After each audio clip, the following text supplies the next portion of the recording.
Welcome to the Faith and More podcast. This is a trans-denominational podcast. All are welcome and safe here, no matter what your faith is or isn't.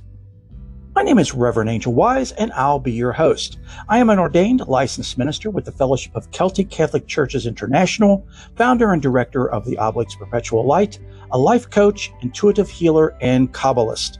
I firmly believe that the divine works through people every day to help us. These angels and saints are so very humble, many of us don't know they exist or existed. Each week we'll explore the lives of these amazing beings. We will also explore topics that can help your faith, no matter what it is or isn't. The goal of this show is to inspire, encourage, educate, uplift, strengthen, and heal you and your faith, no matter what it is or isn't. So be sure to follow and subscribe so you never miss an episode. Enjoy the show.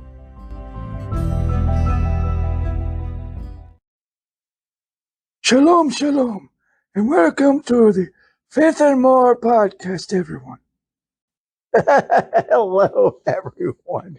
Yeah, it's Rabbi someone. I haven't figured out what to name that character yet, but anyway, it seemed like the last time I had used that impression, people really liked it, so I brought the old Rabbi back for just a minute because it has a lot to do with the show. Or I should say this show and the following show. Yes, this is going to be a two-part show, but please don't get all panties in a bunch and upset because this is not going to be like the Mother Irene triple play or Saint Faustina triple play that people love or people hate. There's no one in between. Either they love it or they hate it. This is not going to be that way. So what we're going to be talking about today is angels and demons. And then as we go through the show, I will expand and share more on what next week's show is going to be about. It's going to be a continuation of this show, not a two-parter per se, but a continuation. Did any of that make any sense? I don't know. I was just scooting my butt around in circles on the floor. I hope that made sense, everyone. So those of you who have listened to the recent Book Nook or most recent, did I say Book Nook? Excuse me, Faith and More Cafe. It's going to take a bit to get used to it, isn't it? But I had mentioned in there that I was studying and taking a course on the Kabbalah. And I've recently graduated from that course. And although it was a challenge, that Kabbalah is, for those of you who are already familiar with Kabbalah, know that it's a very deep, esoteric, mystical study. It is really, I don't want to say complicated. I'll say complex. There, that's the word. It's very complex, but it's, oh my goodness, so fascinating and so logical. And it just like bypasses the filters in your mind and goes right to opening up your heart, which all of us need. And I'll be doing a show on Kabbalah not too far down the road, as well as some other things related to Kabbalah, because now, it's a part of me and a part of my practices. And no, it's not a religion, folks, for those who are saying I've turned my back on Christianity. No, it's not. It's a lot of people say that it's an ancient Jewish or Judaic faith, but it's not. It's actually, yes, it was practiced by the Jews forever, literally, since the beginning of time. But it predates the Jews. It predates religion. It goes with any religion because it's not a religion. It's a way of life. Yeah, a lot like Buddhism is. For those of you who are Buddhist, know that Buddhism is not a religion. It is a way of life. And it does not contradict or go against anything that your current religion is. In fact, it reinforces it, it strengthens it, and it helps you get deeper into your faith, your religion, whatever it is or isn't, and helps you become closer with the Creator. So some of you might say, well, longtime listeners might say, well, we did a show on angels. Yes, we did. It was season 3, episode 5 for those playing at home, called Angels, Angels, and More Angels. Well, can you believe there's more angels? So this show is going to be kind of a deep dive into angels and demons.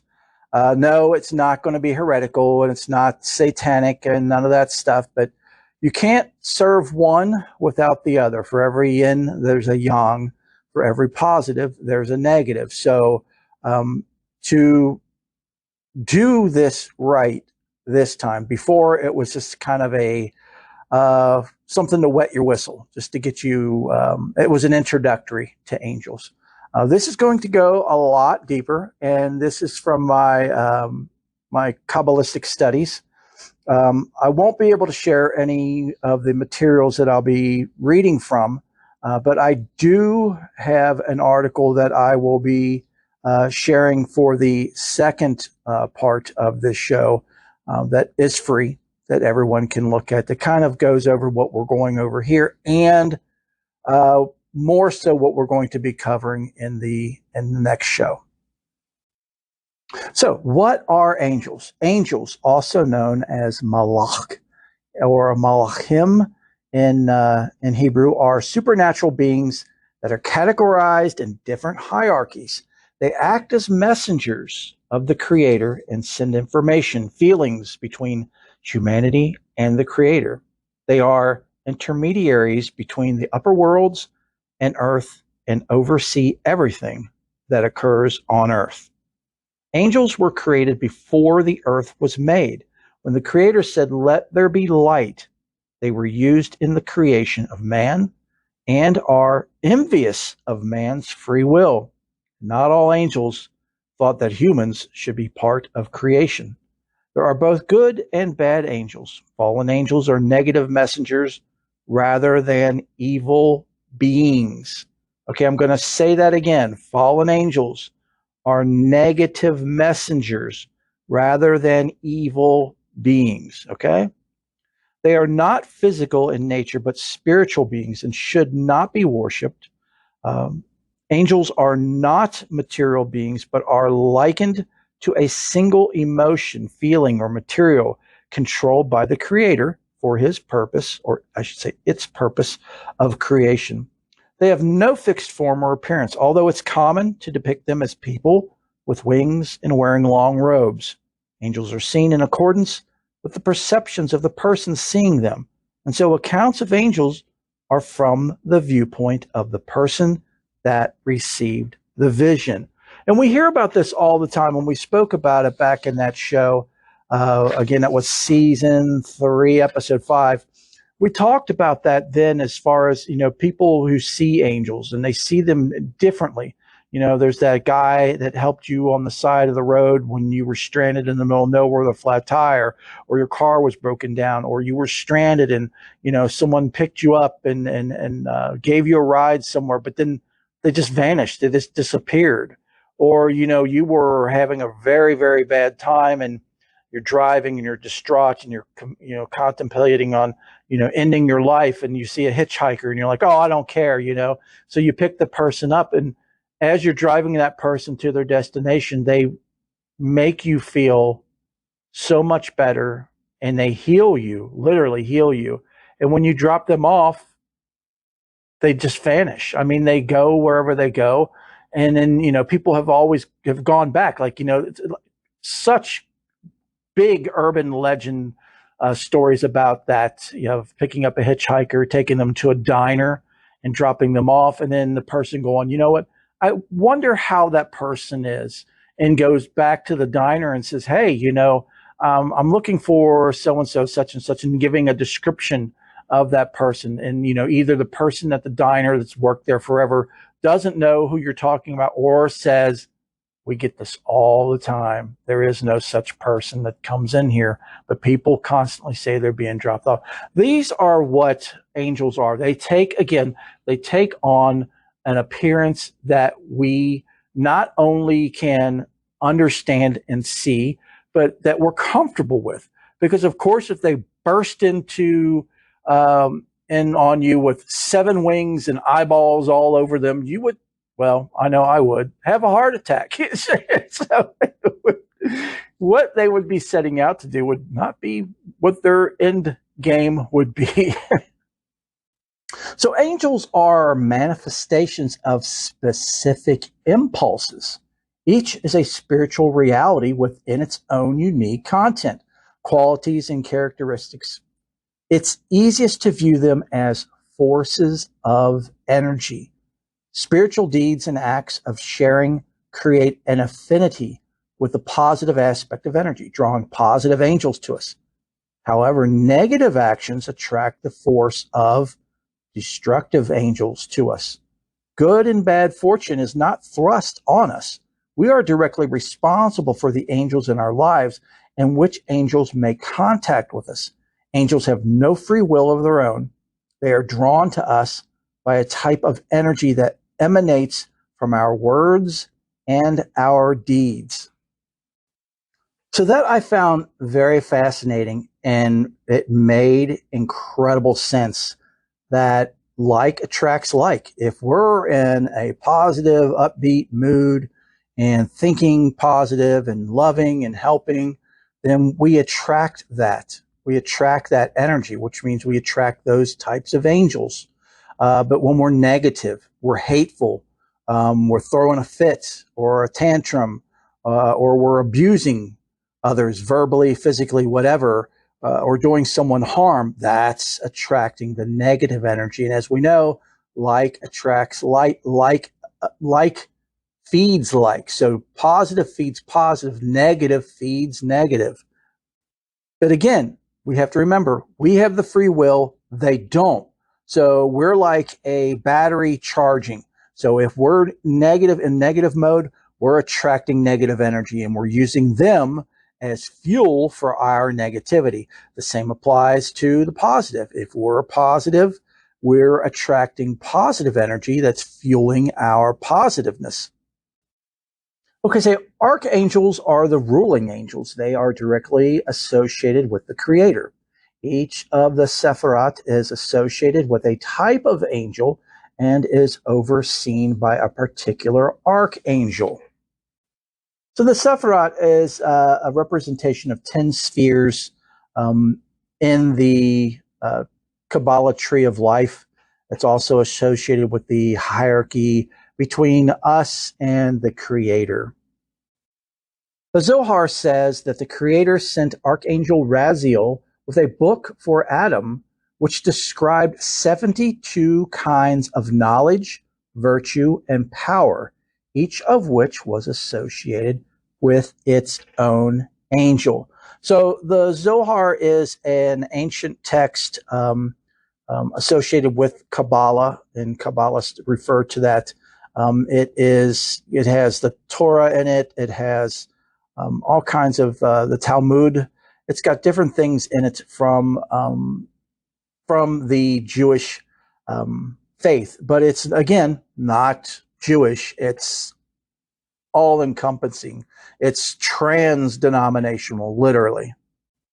So there are 72 angels that are recorded in the Zohar, and I'm currently studying the Zohar now, and that's like one of those books that you'll be studying for the rest of your life, and then a couple lives afterwards if you're fortunate. So next week's show is going to be about the 72 angels. So I'm going to get into more detail about the 72 angels in next week's show. But this week's show, I want to cover the other angels, the ones that we're most familiar with or may not be familiar with, as well as demons that we may be familiar with and may not be familiar with. So the supreme order of angels is the highest type of angels. They are responsible for holding up the Creator's throne and holding Earth in its proper position in space. They emanate such powerful light that they are often appear fiery. And I know some of you are going to say, if you listen to that show back in season 3, you're going to say, well, this sounds familiar. Yes, but this goes into a lot more detail. They emanate such powerful light that they often appear to be made of fire. The light represents the fire of their passion for the Creator and how they reflect His glory. They are the heavenly beings described in the prophet Ezekiel's vision of the heavenly chariot in the book of Ezekiel, and also appear in the chariot literature in the book of Daniel and in the book of Revelation in the New Testament. The chariot act as a metaphorical chariots carrying the divine creative energy to people who are seeking to learn more about the Creator. They give spiritual tests to believers whose souls are touring heaven and guard the metaphorical gates that separate the different parts of heaven. When believers pass their test, they open the gates to the next level of learning. So you notice it said metaphorical in there several times, which means to be not to be taken literally as it's being described, because for different people, for different souls, it looks different, it's experienced different. But this is just to give you a general idea of the setup and how things go when you say you go to heaven, or you get into that creator spark that's in your heart, and you open that up and you connect with those angels to, as we've been talking about, download more information to help you grow in your spirituality and in your faith, and to help others, because that is our goal, is to learn and to help, to learn and to put into practice. The famous four creatures that the prophet Ezekiel described are of exotic beings with faces like humans. Lions, oxen, and eagles are believed to be part of this group. They are led by the archangel Metatron. The Ophanim, which is wheels, spheres, whirlwinds, and fiery flame, or also known as angels of the whirling forces, never sleep because they're constantly guarding the Creator's throne in heaven. They are related to the wheels due to Torah's description of them in Ezekiel as having their spirit encased inside wheels that moved along with them wherever they went. The late second book of Enoch referred to them as the many-eyed ones. So how many of you are familiar with what a gyro looks like? A gyro is like a gyro is part of a compass that's in an airplane that helps keep it straight, no matter if the plane is upside down, right side up, going left or right. It keeps it at the right attitude.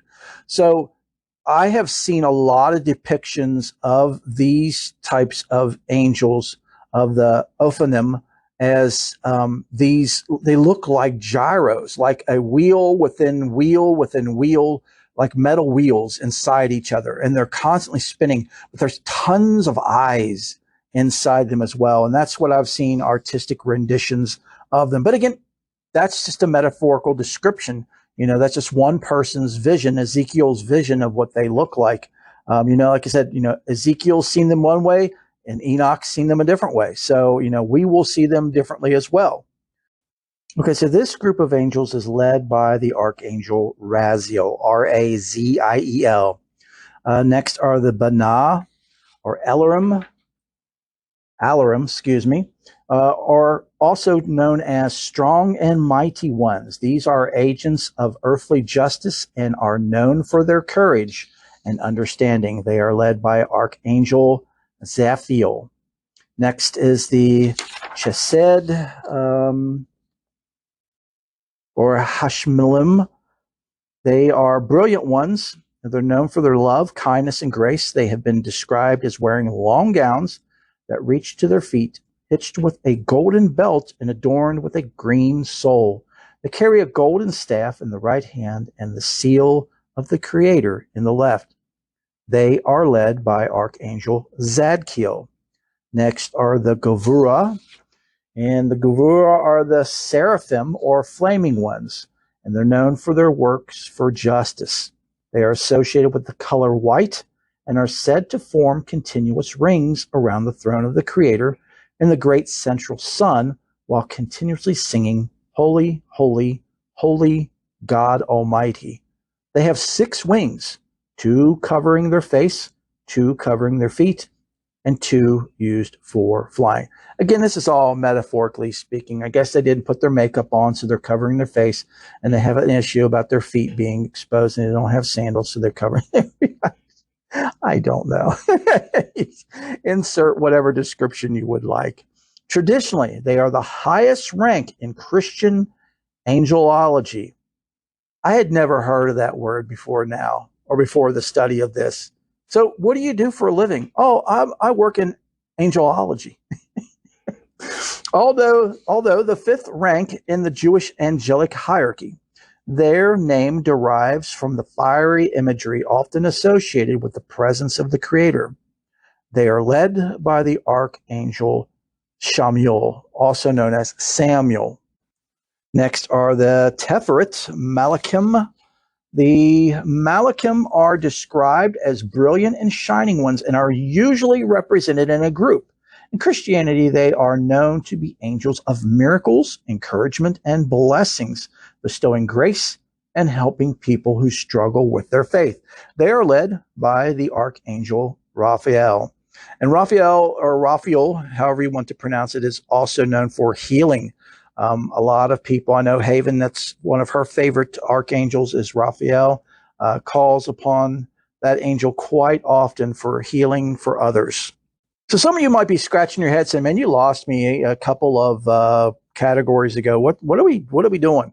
I'm giving you the different categories, different groupings of angels. So when we get to the 72 angels, you'll have a kind of a familiarity with what group they're from and what their significance is, if that makes any sense.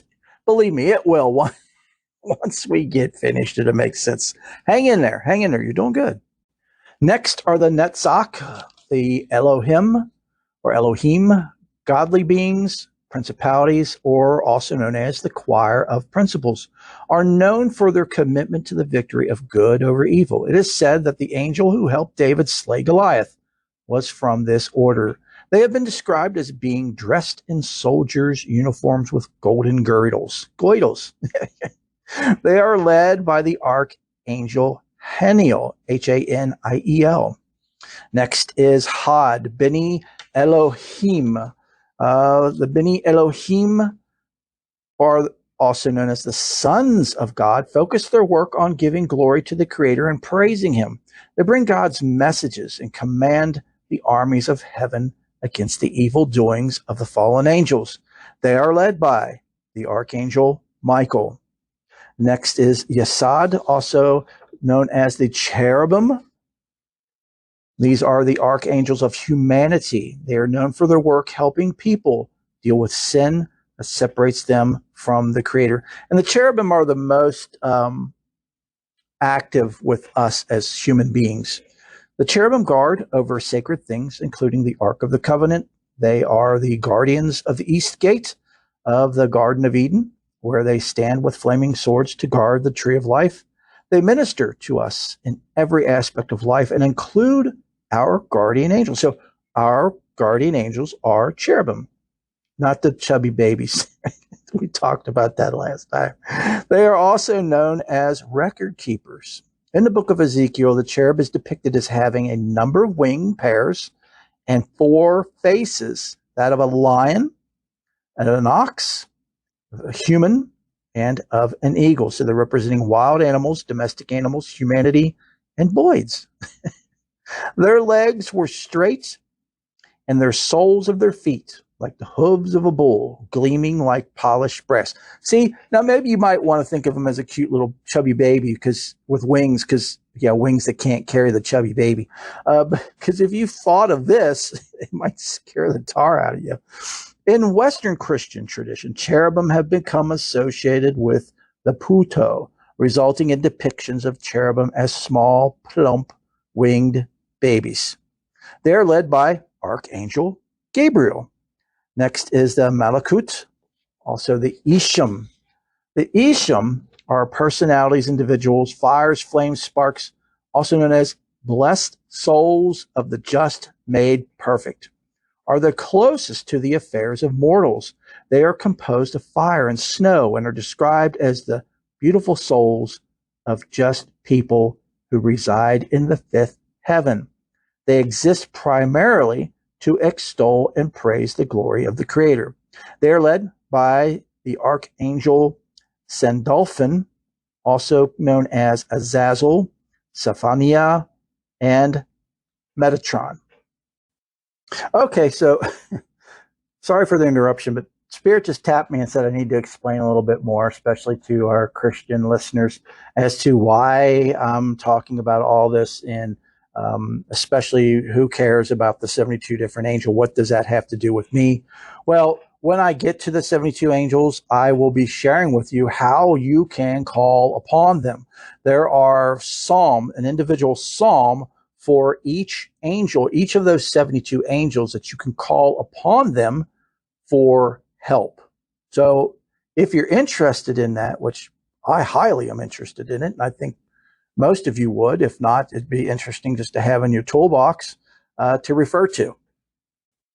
So now we get into the big guns, the archangels themselves. We have Archangel Metatron, and this is this angel of life or presence who directs the Creator's living energy throughout the universe.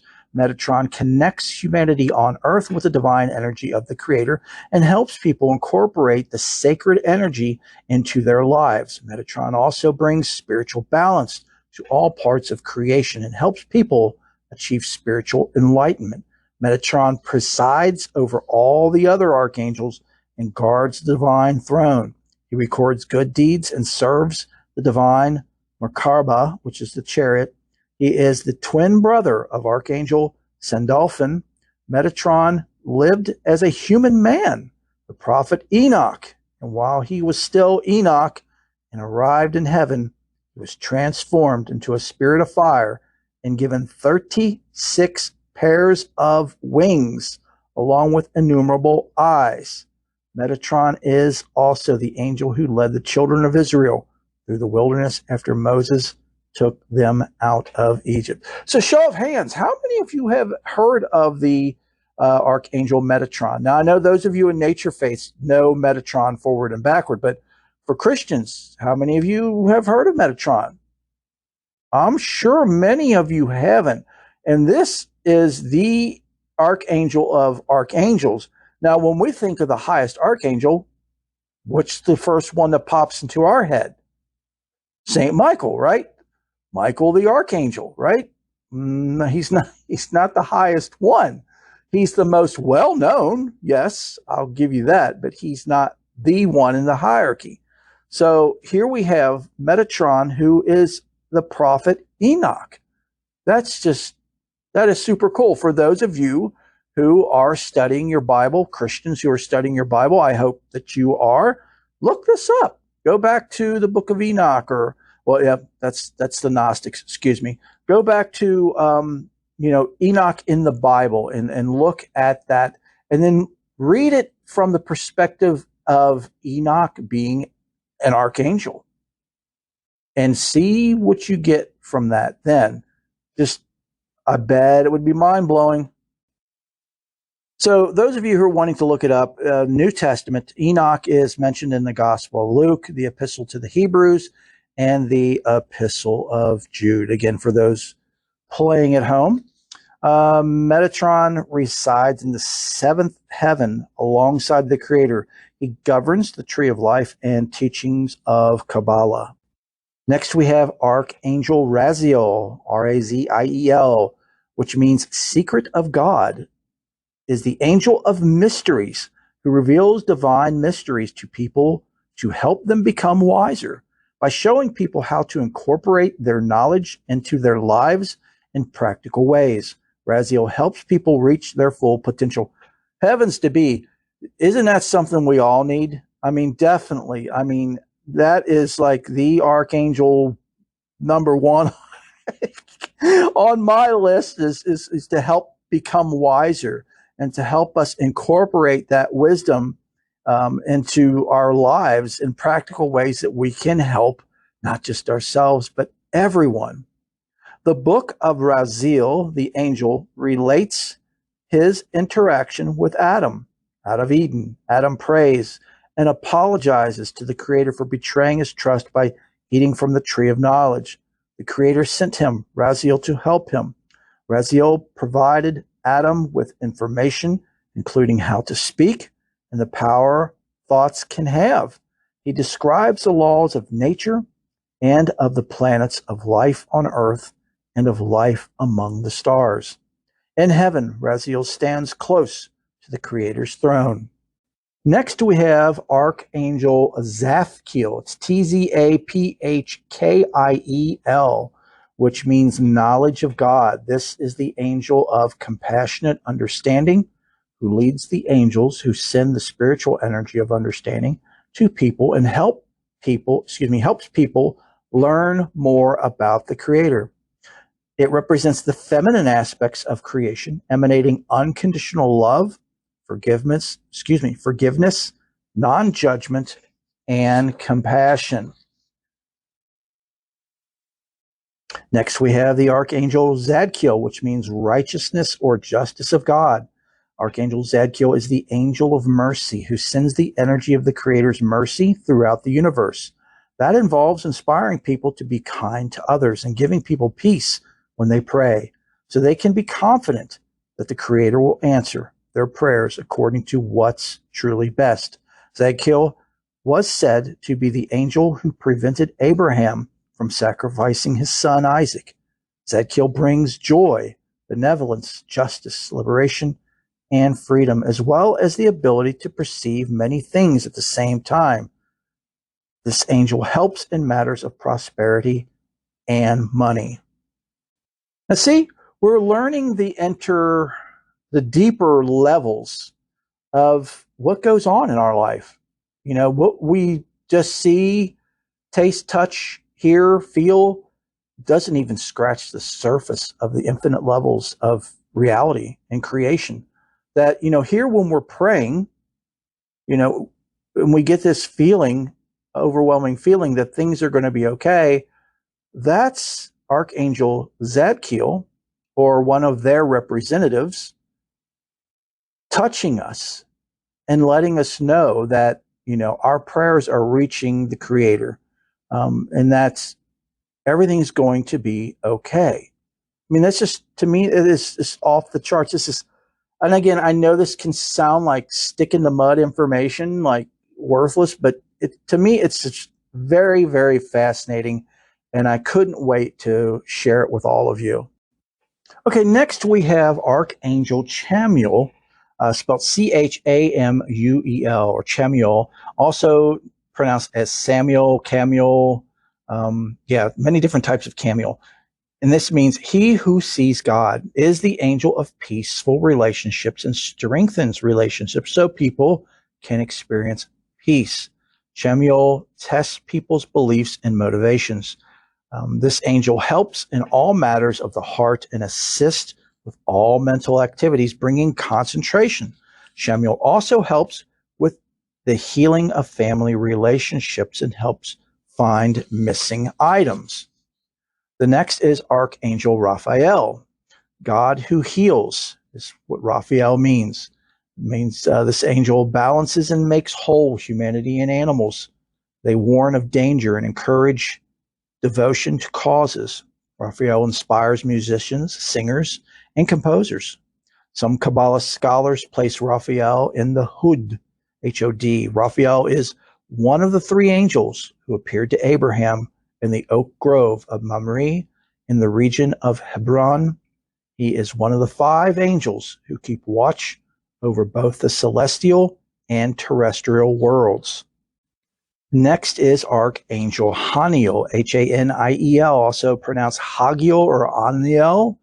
That means glory of the grace of God. Expresses the Creator's eternal energy for helping people rely on the Creator rather than on their changing emotions. This angel enlightens people with insights that can bring them joy in any circumstances. Haniel helps to enhance psychic powers and how to use crystals and natural healing remedies. This angel brings together friends and lovers and then supports them in their relationships. Next, we have everybody's most well-known and a lot of people's favorite, Archangel Michael, which means He who is like God brings expansion, leadership, courage, protection, faith, power, and strength, cutting away what is discordant, unwanted, or no longer needed using his sword. Michael is the creator's top angel. Some Kabbalah scholars place Michael in the Teferet. A legend has it that Michael was the chief of a band of angels who questions God's decisions to create man on earth. The entire band of angels, except for Michael, was then consumed by fire. Woo, talk about a hot foot. And next we have Archangel Gabriel, strength of God, bringer of light, is the angel of revelation and master communicator. This angel connects people to the Creator through messages of faith. Gabriel brings mercy, love, hope, comfort, calmness, gentleness, empathy, forgiveness, and strength. They are the angel of fertility and reproduction and assist mothers and mothers to be. This angel helps artists and writers as well. And last, but certainly not least, on the archangel list is Archangel Sandalphon. It's Sandalphon, which means brother or approacher. Sandalphon is the angel of music and prayer and sends messages back and forth between the Creator and human beings in God's kingdom. Sandalphon's efforts are designed to keep the divine energy flowing freely. Sandalphon weaves garlands out of humans' prayers and sends them to heaven, where Metatron receives them and gives them to the Creator. So that, my dear brothers and sisters, I guess that's how the mail operates between us and heaven. When we send prayers, that's I guess the USPS, FedEx, UPS way of DHL way. The angels deal with it. Okay, so that is the angels in their categories. Next, we move to demons. A demon is an evil spirit in English. However, the line had not used to be so clearly drawn. There can be good demons and there can be angels who do evil. How many of you all knew that? Often, their status relies on whether they oppose the Creator or not. In the past, the notion of a demon was of being less powerful than a god and less endowed with individuality. According to Jewish belief, the demons were created on the sixth day of creation in the afternoon.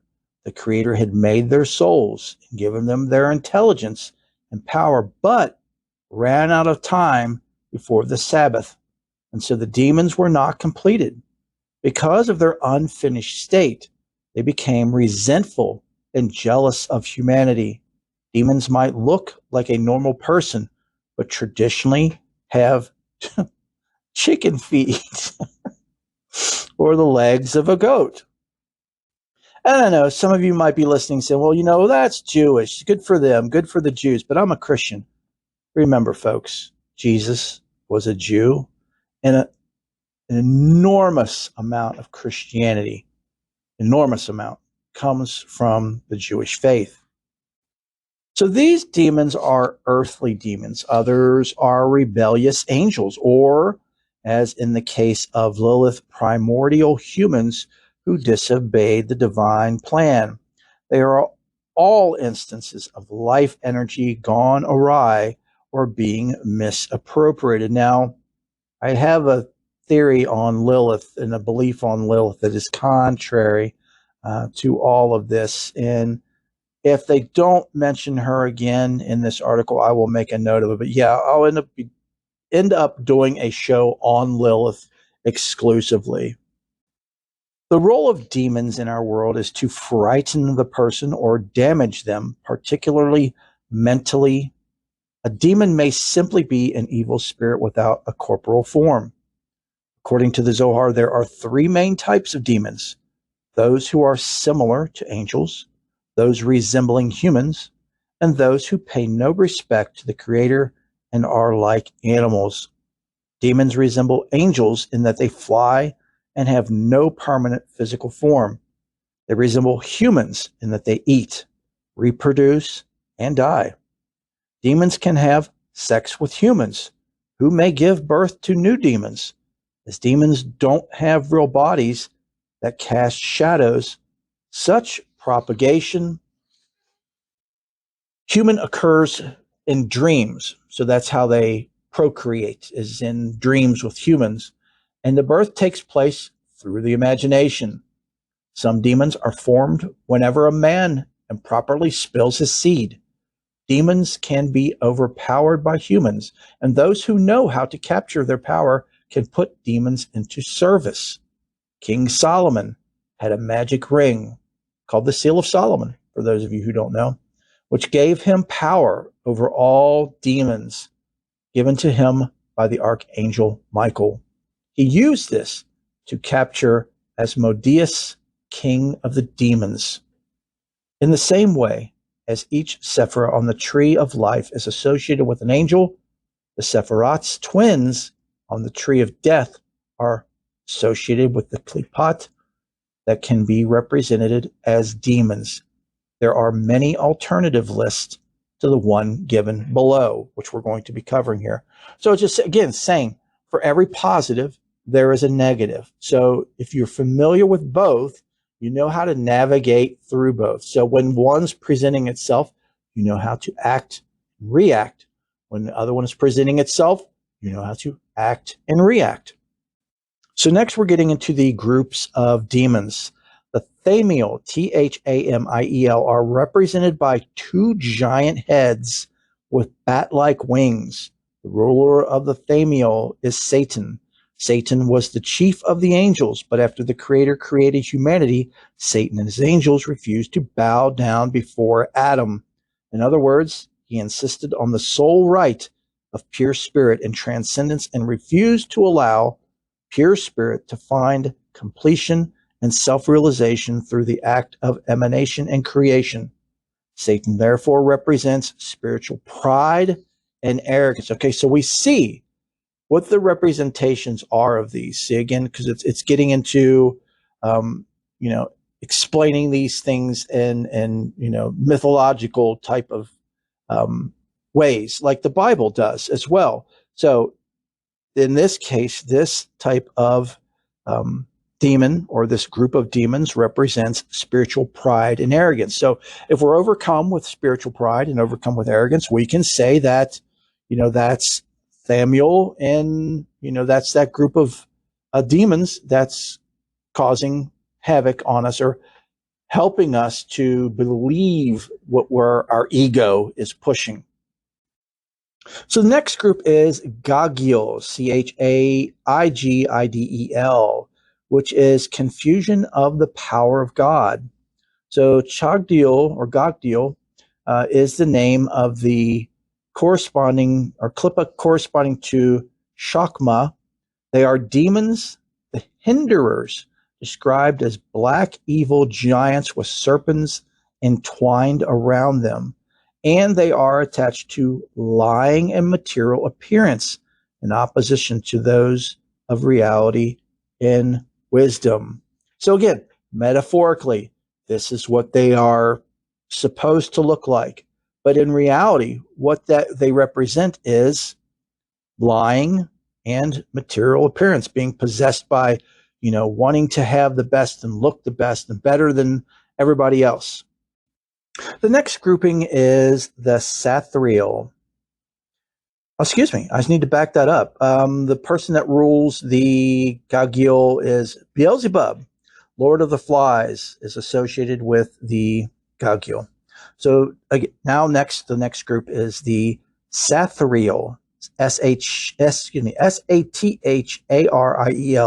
which means concealment of God. They take outer form of the order of Shariel, which are hairy ones of God. The form of the demons attached to the Klippa are black-veiled heads with horns, with hideous eyes seen through the veil, followed by evil centaurs. Oh my goodness. Sathriel is described in the book of Enoch as the 17th watcher of the 20 leaders of 200 fallen angels. This demonic order has been described as a black labyrinth of chaotic riddles, with lucifuge reigns.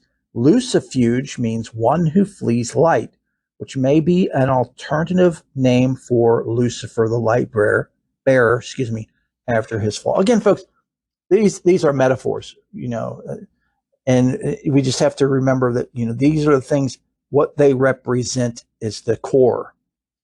Next, we have Agash Kalat, which is spelled Gamchichoth, which means devourers. They seek to waste the substance and thought of creation. They are called the disturbers or breakers in pieces and are depicted in traditional lore as giants with the heads of cats. Oh my goodness. Astaroth, the great Duke of Hell, is associated with the Agshaklat. He is a male figure, most likely named after the Mesopotamian goddess Ishtar. Now, see, this is where, we're getting information from other sources, other faiths, and faiths do that. They borrow and take from other faiths to make their faith. So next is Golachab, Golachab, which means burning bodies, are depicted as having enormous black heads like a volcano in an eruption. Oh my. These demons burn to do destruction and enforce their will upon others through strength. Asmodeus, the destroying god, or Samael, the black, are associated with the Golachab. Asmodeus is often called king of demons and is said to ascend to heaven to study the Torah. There are many stories concerning him getting the better of King Solomon. Remember, King Solomon had that ring with the seal of Solomon where he commanded demons and jinn, and which are also known as genies.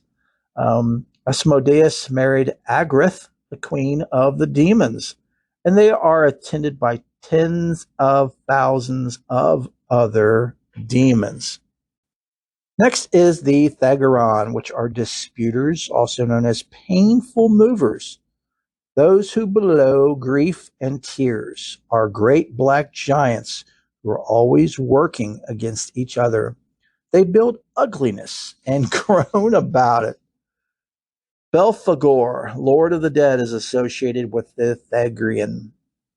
Next is the Harab Serapel, or ravens of the burning of God, are the ravens of death who reject even their own. Wow, so they're not particular about that. Samael, the desolation of God, or the left hand, represents the barren desolation of a fallen and failed creation, also known as venom of God or blindness of God. He is the accuser, seducer, and destroyer, and has been regarded as both good and evil. Very interesting. He is considered in the Talmudic text to be a member of the heavenly host with grim and destructive duties.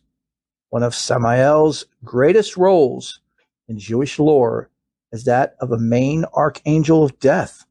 He remains one of God's servants, even though he condones the sins of man. Now, a lot of people might be having a hard time wrapping their heads around that. But again, remember, these are metaphors. These are analogies, analogous. So again, kind of people who are in that middle path could be considered to be like Samael. You don't see the good, you don't see the bad, or I should say, you don't associate with each. You take that non-duality way. It's a very Zen way. So if you look at it from that perspective, it's not bad. It's not dark. But you can easily see how it could go awry. It could go dark real quick, and someone lose control over the difference between the dualities of positive and negative. Next is the Gamael, or the polluted of God. They are misshapen and polluted images that produce vile results. They are associated with Lilith. And I'm going to cover more here on Lilith in just a second. And last but certainly not least is the Nahemoth, or whisperers. They're responsible for frightening sounds in strange places. They are associated with Nama or Namas, sister of Lilith.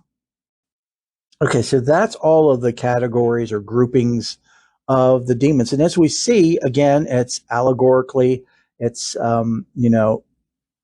not to be taken literally. These descriptions of these demons or beings, or even the label demon, is not to be taken literally. The attributes of these beings is what we should be looking for, because we all experience these things in every moment of our daily lives. We have that person that cuts us off in traffic and almost causes an accident, who we would call a demon, right? Or associate with a demon. And then our anger and rage takes over, which, that's, we could say, the demon's influence over the situation, making us react that way. But it's not. We have a choice. Again, remember, we have free will. We don't have control over what happens to us, but we have control over how we react. And that's key. That is so very key. So when that person cuts you off in traffic and almost causes an accident, you remain calm, say a prayer for not only them, but yourself and all those around, that, nothing bad happened, and that your guardian angels, or Adonai, or the divine, the creator, whatever you want to call that, which is all, was there to help you. And take a couple deep breaths, and relax, and just let it go, and stay positive. Okay, so now you see how the positive angels are coming in. You're being fed by their energy. You're being charged by their energy instead of the negative. See, that's all it is, folks. It's that, I hate to say it, but it's that simple. So now on to Lilith. Lilith, unfortunately, gets such a bad rap. I mean, yeah, who doesn't, that's a female in the Bible, doesn't get a bad rap other than Mary? But then again, look at what happened to her. Look at how, males suppressed her. And, anyway, that's a story for a different show. But on to Lilith. Okay, so now we see how this is portraying Lilith. The ancient Jewish Bible, the Torah, and other scriptures that mention Lilith. Of course, the Torah does not, but there's other scriptures that do. Paint her as being very evil. Some of them refer to her as the spawn of the devil, a daughter of the devil, wife of Satan, and it just goes on and on and on. But here is my view in from my studies of what Lilith is. Okay, so when the creator, which in Kabbalic terms is known as Ein Sof, created the first man. The first man was Adam Kadam, and that man was androgynous, meaning it wasn't a man and it wasn't a woman. It just was.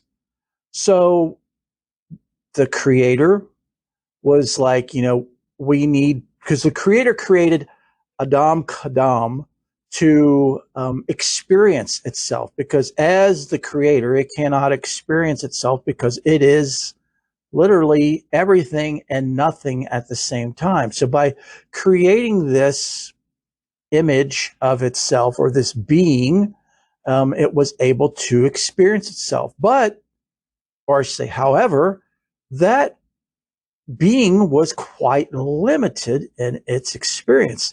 It was only it, and it was by itself, and it couldn't reproduce. So that is when the creator split Adam Kadam into two.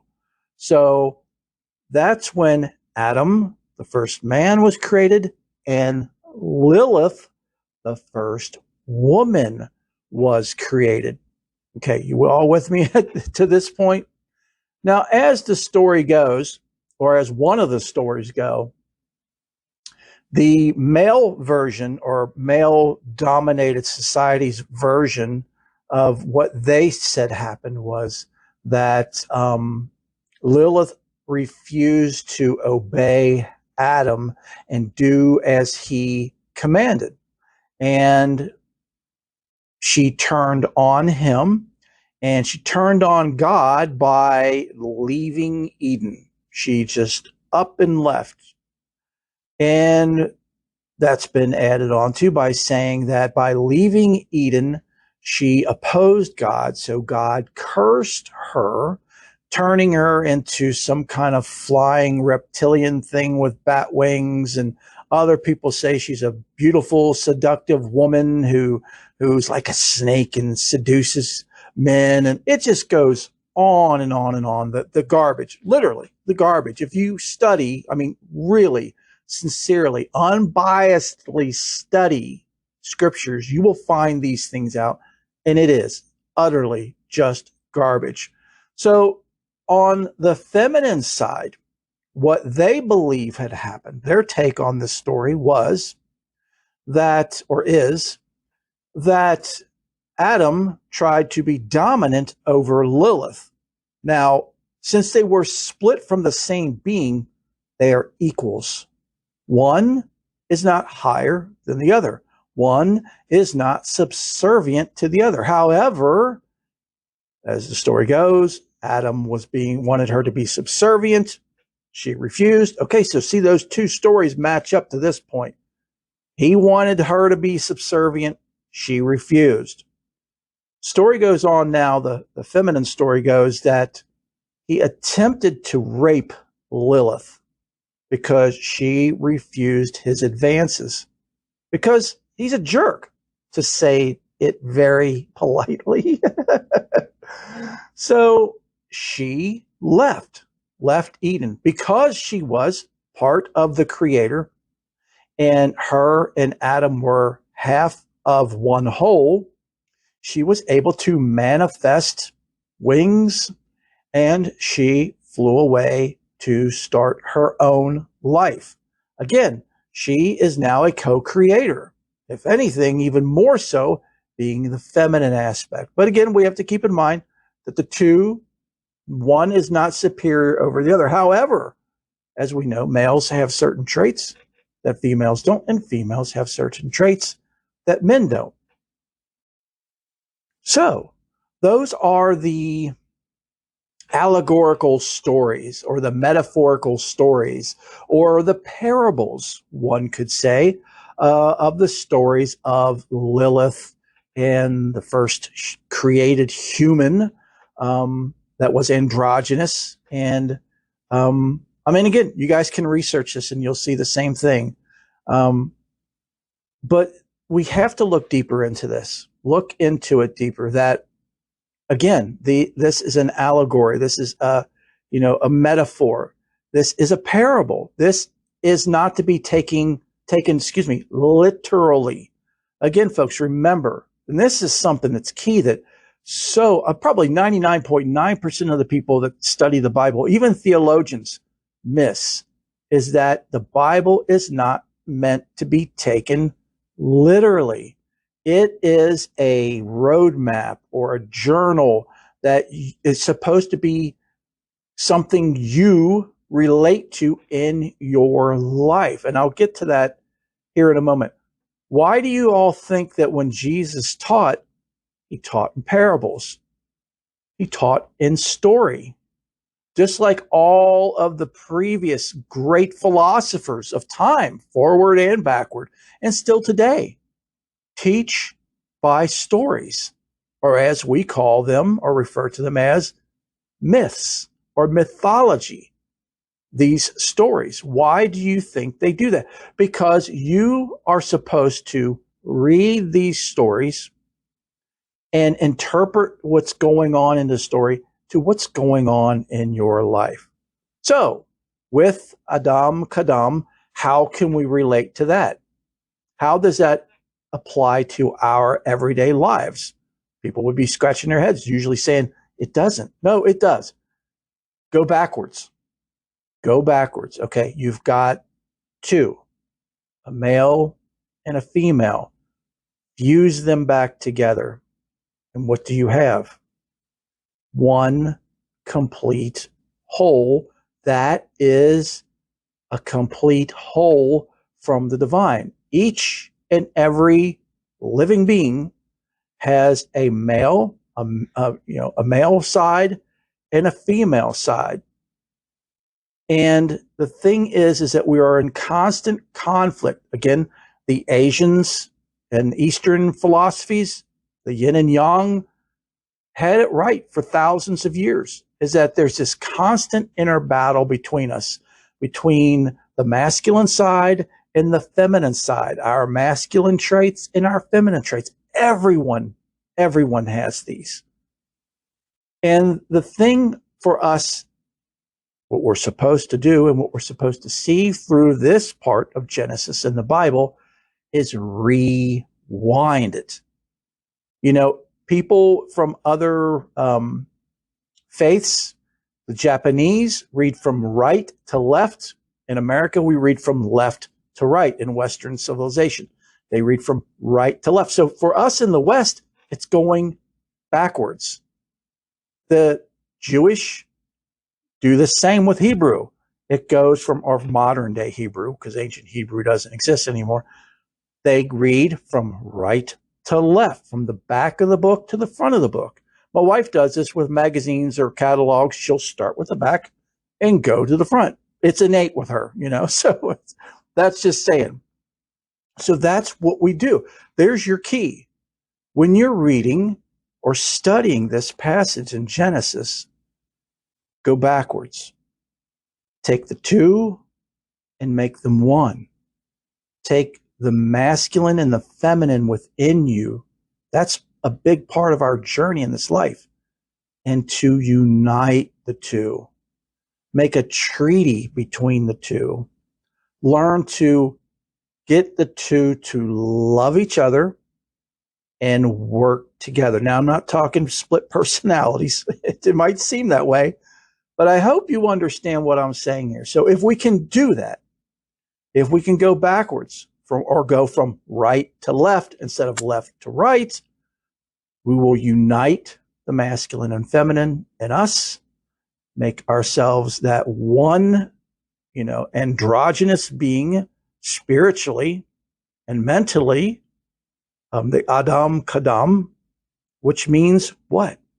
We will be closer and more united to the Creator, to the divine, to Adonai, to the universe, to whatever you want to label, that which has no labels. It's literally beyond labels. That's why the Kabbalists refer to the Creator as Ein Sof. So, and they rarely speak it because we're not supposed to be using the word God. We're not supposed to be using that name because it's sacred, which we'll get into in a future show about the many names of the Creator. But anyway, I just wanted to share the different stories on Lilith. And, maybe we'll do a story or show sometime down the road on Lilith and get really into the meat and potatoes of it. But knowing what we know now, or knowing what I have just shared with you all now, it's kind of fruitless to do that. But if you would like the show, let me know. I'd be more than happy to do that. This week's prayer request and updates are as follows. And I have to say, folks, there are so many. There's so much going on. And I know that for whatever reason bothers some people. And you know what? It bothers me as well. It bothers me that people are suffering. And I so wish and pray that I could just wave my hand and it would all go away. But alas, I don't have that power. None of us do. But the next best thing we can do is pray and pray and pray for these people. So for those of you who listen through the prayer requests and updates each week and pray for these people, infinite thanks. blessings, and love. So we begin with Nicholas. He is home. He's the one that suffers. He's had several heart transplants and he suffers with rejection. He's home and resting at the moment, and his mom hasn't posted in a bit, so that means good news. He's not got anything else going on right now other than being a young adult. Next is Haley, who we've been talking about, who has stage 4 terminal ovarian cancer. She and her husband Taylor did a video earlier this week, and she is just so very tired, and she is upset. She's angry. She says that, all she ever wanted in life was to have a child and have a family. And now that she has that, she is going to lose that, or, she feels that she's going to lose that by, losing this life. And, we can all, empathize with her, and none of us truly know what she's going through unless we've gone through it ourselves. And unfortunately, those who've gone through it are no longer here in the physical realm. But let us pray that those who have gone, who have experienced what she's experiencing now, are there, and the angels are there to help strengthen and help her through the transition from this lifetime to the next. Maudie is next. She had a heart transplant about 8 weeks ago. It's been such a roller coaster ride for Maudie, because last week I talked about her. She had such an incredible week. But this week things tend to crash, and, she's not only in rejection, but she's also in antibiotic rejection, which means that her body's not responding to the antibiotics that are being provided to help her body with infection. She's been very tired.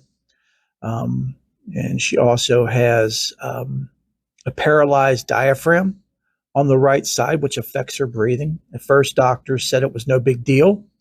Now they say it is a big deal. So they're sending her to a pulmonary specialist. So she's supposed to do that next week.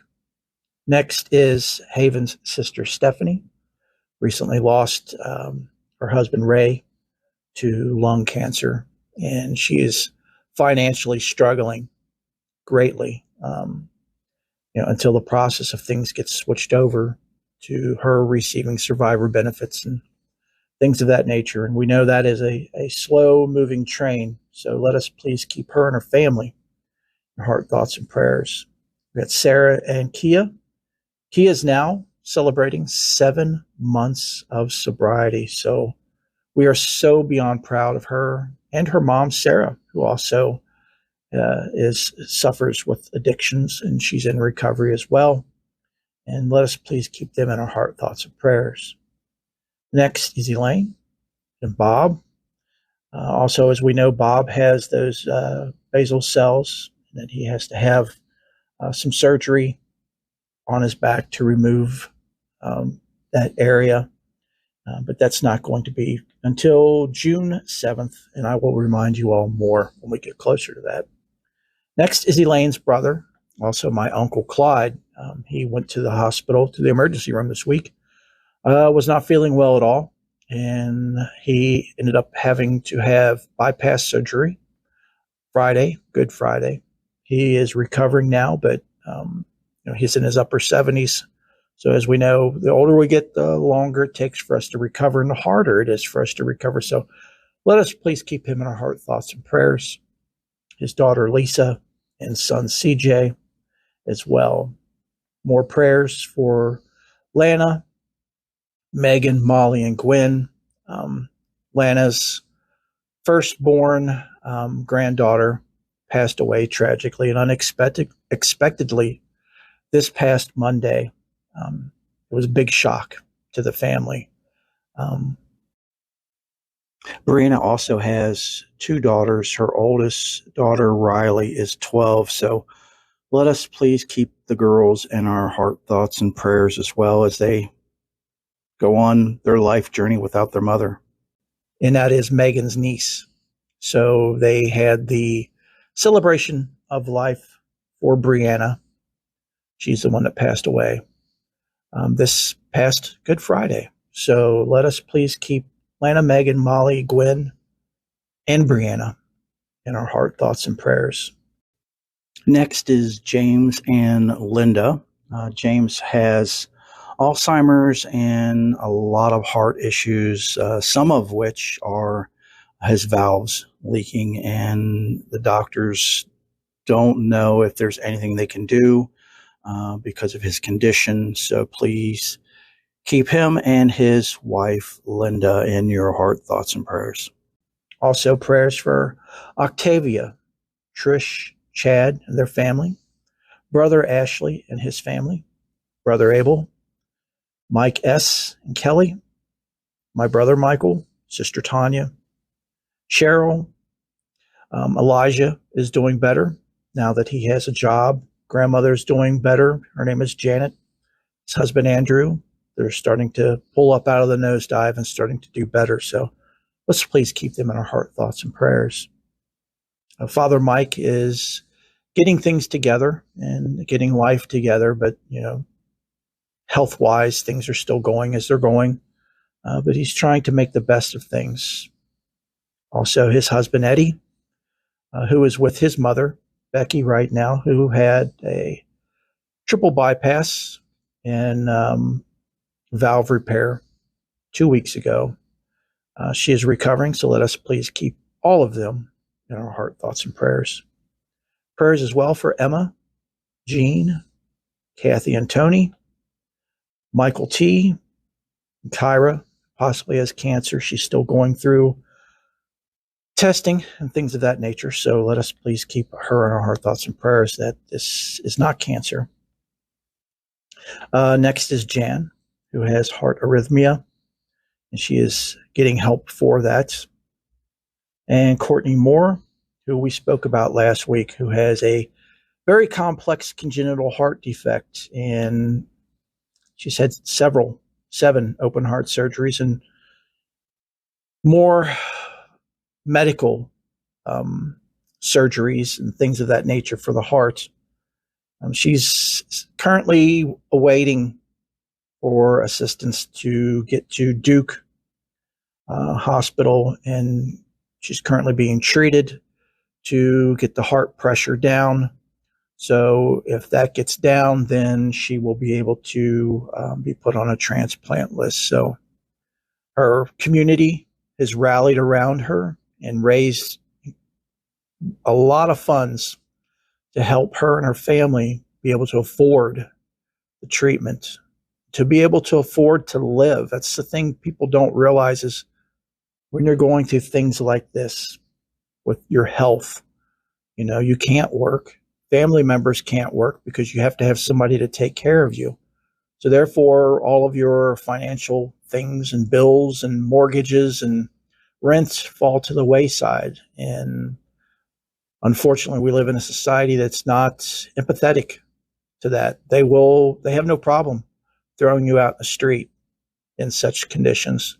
So infinite thanks, blessings, and love to her community and all those who are donating and have donated to help Courtney and her family to be able to continue treatment and to continue a way of life where she can be as comfortable as possible while she goes through this and not have to worry about things. So again, thank you all for getting through these prayers. We will have our closing blessing here in just a moment. If you are in need of prayers, please don't hesitate to contact me. My contact information is at the end of the show, at the end of every show. I'd be more than happy to pray for you. I love to pray, and those who listen to the show love to pray. So let us pray for you. And with just going through that very long list of people in need of prayers and the updates, and we just spoke about angels, I could think of no better prayer than a prayer to the Archangel Raphael, who is, as we just learned, a great angel of healing. And this is a Roman Catholic prayer, so please feel free to adapt it to your faith however you wish. Glorious Archangel Raphael, great Prince of Heavenly Court, you are illustrious for your gifts of wisdom and grace. You are a guide of those who journey by land or sea or air, consoler of the afflicted, refuge of sinners.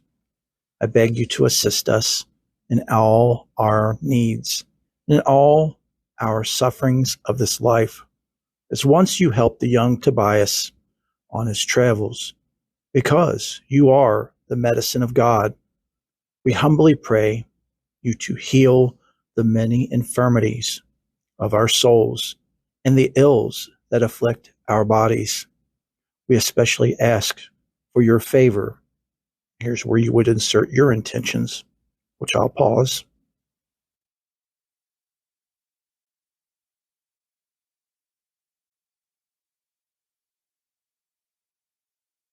In the great grace of purity, to prepare us to be the temple of the Holy Spirit. Amen. And for those of you who have made it this far, bless you for that. A small gift. Well, I don't know if you can call it a gift or not, but we have a Faith and More Cafe this coming Wednesday, so be sure to keep an eye out for that. I so hope and pray that you've enjoyed the show and that you found everything that you're searching for here and more with us. Please feel free to stop by anytime, all the time. You are family. If this show has helped you, please, please, please share it with as many people as possible. Also, subscribe, rate, and review the show on whatever format you listen to. That helps move the show up in those formats, so when someone does a general search, they're more likely to find the show. And if the show has really helped you and you have the means, please consider making an offering. Offerings are a great way to help sustain and improve the show, as well as the Faith and More ministry. Offerings can be made through the Cash App. The show's cash tag is $Faith and More, or you can find us at cash.app/$Faith and More. And don't forget about our YouTube channel. It's a fun place, folks. You can watch videos of weekly Ask Angel questions where people write me and ask me questions and I respond on YouTube. You can also watch me do bi-weekly sermons and homilies. Also, audio of our shows are uploaded to YouTube where you can listen, and much, much more. Just go to youtube.com/@Faith and More podcast. Next is prayers. I love to pray, and our Faith and More family love to pray. So let us pray for you. There are two ways to do this. The first is to email me directly at faithandmorepodcast@gmail.com. The second way is through our website. There is a form at the bottom of the website, and the website address is faithandmorepodcast.wixsite.com/my-site. And there are always links to all of these things in the show notes for and description for each show. So until next time, have a blessed week and know that each and every one of you are in my heart and in my prayers. Bless you.